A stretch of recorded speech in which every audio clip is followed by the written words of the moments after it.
Hello అండి. Welcome back to మీ సవ మేడం ఫ్యామిలీ బ్లాగ్స్. ఈరోజు మనం పీతల కట్లెట్ చేసుకుందామండి.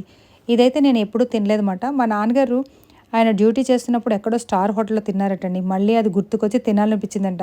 సరే ఇంట్లో ట్రై చేద్దామని చెప్పాం. ట్రై చేయలేదు. ఆయనే ఏదో వీడియో చూసి ఇలా చేయండి, అలా చేయండి అని నాకు మా అమ్మగారికి కొంచెం చెప్తూ ఉన్నారన్నమాట అండి. మొత్తానికి ట్రై చేసాం కానీ ఆయనకి ఆ టేస్ట్ రాలేదని చెప్పి జస్ట్ ఒకటే తిన్నారు. కష్టమైతే 5 గంటలు. తిన్నదైతే ఒక్కటమాట అండి. పీతల కట్లెట్ అటండి మా నాన్నగారు చేస్తున్నారు, చూసేద్దారండి. మా కిచెన్ అంతా కూడా హడావుడి అయిపోతుందన్నమాట అండి. ఆయన ఏదో వీడియో చూసారని చెప్పాను కదండీ! దాని ప్రకారం చేయాలన్నమాట. తూచా తప్పకుండా పాటించాలన్నమాట.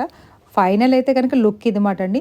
కానీ దీని కష్టం అంతా ఇంత కాదండి. పాపం మా అమ్మగారైతే కనుక నాకైతే సరిగ్గా చేయడం రాదని చెప్పి, మా అమ్మగారు వాటిని తీసుకొని వచ్చిన వాటిని ఉడకబెట్టి, దాన్ని కొట్టి, దాని మాంసం అదంతా తీసి, మొత్తం ఫైనల్‌గా ఇలా చేశారన్నమాట. దాంట్లో ఉప్పు, కారం, ధనియాల పొడి, జీలకర్ర పొడి, 2 ఎగ్స్ అయితే కొట్టేసి వేసి, దాంట్లో కొంచెం ఉప్పు వేశారండి, పసుపు వేశారు, తర్వాత మసాలా పొడి వేశారు. ఇంకానేంటంటే బ్రెడ్ క్రమ్స్‌వి అవి కూడా రెడీ చేసి పెట్టుకున్నారండి మా నాన్నగారు పక్కన. మొదటగా అయితే కనుక మనము ఉడకబెట్టి దాని లోపల నుంచి తీసిన ఆ మాంసంలోని ఈ మసాలా పొడులు ఇవన్నీ వేసి, గుడ్డు కూడా 2 గుడ్లు కొట్టేసి, దీన్ని బాగా మిక్స్ చేయాలన్నమాట అండి. అయితే ఆ మిక్స్ చేసిన మిశ్రమాన్ని కొంచెం నీరులా అవ్వకుండా దానికి సపోర్టింగ్‌గా కొంచెము చిన్నది ఒక ఒక స్పూను మైదా పిండి గానీ, లేకపోతే బియ్యపు పిండి గానీ వేసుకోవచ్చమాట అండి. ఇందులో అయితే కనుక అల్లం వెల్లుల్లి పేస్ట్ కూడా వేసామన్నమాట. ఇంకా పక్కన ఏంటంటే పెద్ద గిన్నెలోనే ఇంక మిగతా అంతా కలుపుదామనేసని పెద్ద గిన్నెలో వేశారన్నమాట. చూసారు కదండీ! అది ఎంతన్నా మొత్తం దగ్గర దగ్గర ఓ 50 పీతలేమోనండి. చిన్న సైజ్ మాట. యాక్చువల్లీ ఇలాంటి ప్రాసెస్‌కి పెద్దవి వాడతారేమో, ఇది చిన్నదన్నమాట అండి. సో, కారము వేసేసి మొత్తం ఇప్పుడంతా కూడా కలపాలన్నమాట అండి. ఎగ్గు, కారం, ఉప్పు, ధనియాల పొడి, జీలకర్ర పొడి, మసాలా పొడి, ఇంకానేంటంటే 2 గుడ్లు కొట్టేసి వేసి, దానిలో ఒక నిమ్మకాయ కూడా పిండేసి బాగా చూడండి అది ఎలాగా అంతా ఉడికిపోయింది అదంతా మటని. ఇవైతే కనుక ఉడికిపోయిన అంటే ఉడికిన తర్వాత మాంసం తీసిన తర్వాత ఇవి ఉన్నాయి కదండీ!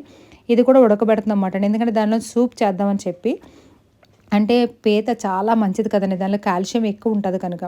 సో, ఇప్పుడైతే కనుక మనకి కొరియాండర్ లీవ్స్ అదేనండి కొత్తిమీర ఆకులు కూడా వేశారన్నమాట. మా నాన్నగారు ఏదైనా సరే పర్ఫెక్ట్‌గా చేసుకుంటారండి. ఆయనకి తినాలని అనిపించి చేసుకోవాలని అనుకుంటే గనుక దానికి ప్రాపర్‌గా ఏదో ఒక వీడియో చూస్తారండి. బేసిక్‌గా ఆయనకి వంట రాదు. వీడియో చూసి దాని ప్రకారం వాళ్ళు ఎంతేస్తే అలాగే ప్రిపేర్ చేసుకుంటారన్నమాట.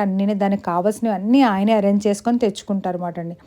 పీతలకు ఆ రోజు ఉదయాన్నే వెళ్ళిపోయి పీతలు ఇదంతా సండే రోజు జరిగిందన్నమాట అండి. సో, దాన్నంతా కూడా బాగా మిక్స్ చేస్తారన్నమాట. తర్వాత ఉప్పు, కారం కొంచెం చూసుకోవచ్చు. ఇదంతా కూడా బాయిల్ అయిపోయింది కదండీ! ఉప్పు, కారం ఇదేం నీసి ఉండదన్నమాట అండి. అంతా బాయిల్ అయిపోయి తీసేశారు కదా! సో, ఇలాగొచ్చింది. నాకు తెలిసి తర్వాత ఫైనల్‌గా ఏంటంటే ఇంత మరీ నీళ్ళ కింద రాకుండా చూసుకోండమాట. సో, దీనిలో కొంచెం మైదా ఏదైనా వేసుకోవచ్చు గానీ, మేము వెయ్యలేదండి. ఎందుకంటే దాని ఫ్లేవర్ పోతది. ఆ పీత మాంసం యొక్క ఫ్లేవర్ పోతదని చెప్పి కార్న్ ఫ్లోర్ ఏసామమాట అండి. కొంచెం కార్న్ ఫ్లోర్ ఏయడం వల్ల కొంచెం గట్టి పడతది అన్న ఉద్దేశంతోని. సో, కార్న్ ఫ్లోర్ అయితే ఇంకా కూడా మీరు వేసుకోవచ్చు. పర్వాలేదు. ఎందుకంటే కార్న్ ఫ్లోర్ ఇంకా వేస్తే దానిలో కొంచెం జ్యూసీనెస్ అంతా కూడా తగ్గుతదన్న ఉద్దేశంతో అనమాట అండి. సో, వేసాము. అయినా కూడా అలాగే ఉంది. అంటే ఫస్ట్ టైమ్ చేయడం కదండీ! ఇది ఎప్పుడు ఇంట్లో చేయలేదన్నమాట. మళ్ళీ సెపరేట్‌గా కొన్ని పీతలు తీసుకొచ్చారు. అవేంటంటే ఓన్లీ ఆ పీత షెల్స్ మాటండి. ఆ షెల్స్ అన్నీ కూడా మళ్ళీ బ్రష్ పెట్టి బాగా తోమేసి అంతా రెడీ చేశారన్నమాట. ఎందుకంటే ఈ మిశ్రమాన్ని అందులో పెట్టాలి కదండీ! ఇలా పెట్టాలన్నమాట. చాలా పెద్ద పనండి బాబు.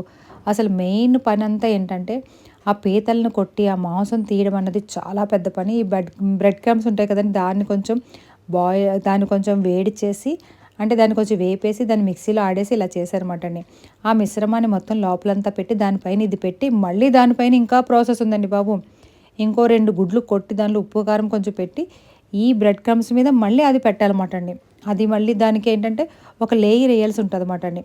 చాలా పెద్ద పని. దయచేసి ఇలాంటివి తినాలంటే గనకండి, మనం ఏ హోటల్ నుంచో తెచ్చేసుకోవడం ఈజీ మాట. ఇలా ఇంట్లో చేసుకోవాలంటే చాలా కష్టం. ఈ సైజు పీతలతో చేయడం అంటే మరీ కష్టమండి. దగ్గర దగ్గర 50 వరకు ఉన్నాయండి. 40, 50 ఉన్నాయి పీతలు. అంటే అన్ని పీతల్లోంచి తీస్తే అంత మాంసం వచ్చిందన్నమాట. ఏంటంటే ఈ పీతల వలన పీతల్లోనే ఎక్కువ కాల్షియం ఉంటది కనుక మంచిది మాట అండి. ఇది చాలా కాళ్ళకి, బోన్స్‌కి చాలా మంచిదన్న ఉద్దేశంతో అనమాట అండి. సో, మా నాన్నగారికి చాలా ఇష్టమైన ఫుడ్ మాట అండి. అంటే పీతలు చాలా ఇష్టము. ఎప్పుడు పీతలు ఏంటంటే కొంచెం మసాలా పెట్టి దగ్గరికి ఫ్రైలా చేసేస్తుంటాము. కానీ ఈసారి ఇలా అడిగారు కదా! సర్లే మా అమ్మగారు అన్నారు నేను చేస్తానులెండి. మా అమ్మగారికి అసలు హెల్త్ బాలేదు.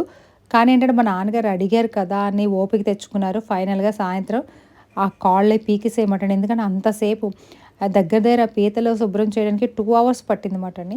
సో ఇలాగ ఇదంతా కూడా మొత్తం పెట్టుకోవాలన్నమాట. ఆ మిశ్రమం అంతా పీతల్లో పెట్టేసుకొని ఆ పైన ఈ బ్రెడ్ క్రమ్స్ వేసేసి దానిపైన మళ్ళీ మనము ఒక గుడ్డుని కొట్టుకొని ఆ గుడ్డుని మళ్ళీ దీనిపైన అలాగా కొంచెం ఒత్తినట్టు పెట్టాలన్నమాట. ఎందుకంటే ఇది మనం ఆయిల్‌లో వేయగానే బ్రెడ్ క్రమ్స్ అనేది విడిపోతాయి కదండీ! ఆయిల్ అంతా పాడైపోతుంది. దీనికి కూడా మొత్తం అంతా ఆయిల్ వెళ్ళిపోతుంది లోపలికి మాటండి.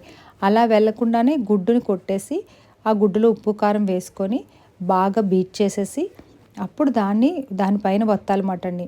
తర్వాత నూనె వేసి నూనెలోని బాగా వేపుకోవాలన్నమాట అండి. ఆ వేపినప్పుడు మాత్రం భలే అనిపిస్తదన్నమాట. ఎందుకంటే ఈ ఎగ్ కదండీ! ఇలాగ కొంచెము ఉబ్బినట్లు వస్తాయన్నమాట అండి. బావుంటుంది. ఇదిగోండి చూసారు కదా! మళ్ళీ వాటిపైన ఇలా చేత్తో వేస్తున్నాం అన్నమాట. ఎందుకంటే స్పూన్‌తో అది వేస్తే సరిగ్గా అవ్వదు అని చెప్పి చేత్తో అయితే ఇలా మనం అద్దినట్టు అవుతది కదా అని చెప్పి మటని. ఫస్ట్ ఒక గుడ్డు అనుకున్నాం గానీ 2 గుడ్లు పట్టిందండి వీటన్నిటికి కూడా. మొత్తము మేము 50 పీతలు తెస్తే ఇలా చేయడానికి 10 పీతల్లోకి వచ్చింది మటన్. అంటే చూడండి ఎంత తక్కువయిందో. అంతేనండి పీతలు ఎంత ఉంటదండి చాలా తక్కువ కదా! చూడండి వేగిన తర్వాత భలే కలర్ వస్తది. ఆయిల్‌లో వేసిన తర్వాత చూడండి ఎంత బా వచ్చిందో. మనం ఇది బ్రెడ్ తర్వాత పైన ఎగ్ వేయడం వల్ల అది పొంగినట్లు వచ్చిందన్నమాట అండి. బూరెలాగా పొంగిందన్నమాట చక్కగానన. ఫైనల్ అయితే కనుక చాలా బా వచ్చింది. కానీ అది చేసినప్పుడే కొంచెం కష్టం ఉంటదండి. సరే మనకి ఇష్టం అనిపించింది కష్టంతో కూడుకున్నా సరే తప్పదు కదండీ! అందుకే ఇలాగ మా నాన్నగారి కోరిక తీరుతుందేమో అని అనుకుంటే ఆయనకి ఇది పర్ఫెక్ట్ కాదు.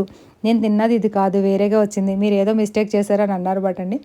సర్లేండి అయితే నెక్స్ట్ టైం మళ్ళీ ట్రై చేద్దాంలేండి అన్నా. కొంచెం మిగిలిపోయినవి ఏంటంటే అలాగ కొంచెం ఉండల్లాగా వేసేసారన్నమాట అండి. లాస్ట్‌లో మిగిలిపోయినాయి మాట అండి. సో ఇది మాట అండి. మెయిన్ ఈ ప్రాసెస్ అంతా చేయడానికి కారణం మా అమ్మాయి పీతలు అవి తిందమాట అండి. ఇలా కట్లెట్ తింటానన్నదట. సో వీళ్ళిద్దరూ అందుకే మా అమ్మాయి తింటుంటే ఎలా చూస్తున్నారు మా నాన్నగారు. తను తిని బావుందంటే ఇంక ఆయన హ్యాపీ మాట అండి. నేను తిన్నా తినకపోయినా మా అమ్మగారు తిన్నా తినకపోయినా ఆయనకి పట్టింపు లేదు కానీ మా అమ్మాయి తింటే చాలని ఆయన కష్టానికి ప్రతిఫలం దొరికేసినట్లే మాట. కానీ ఏదైనప్పటికీ కూడా కొత్త టేస్ట్‌గా ఉంది. చాలా బావుంది గానీ కష్టం చూసుకున్నప్పుడు ఇంక మళ్ళీ చేసుకుందామా దేవుడా! అమ్మో వద్దులే తర్వాత చూద్దాంలే అని అనిపిస్తుంది. మరి లైక్ చేసి, షేర్ చేసి, సబ్స్క్రైబ్ చేయండి.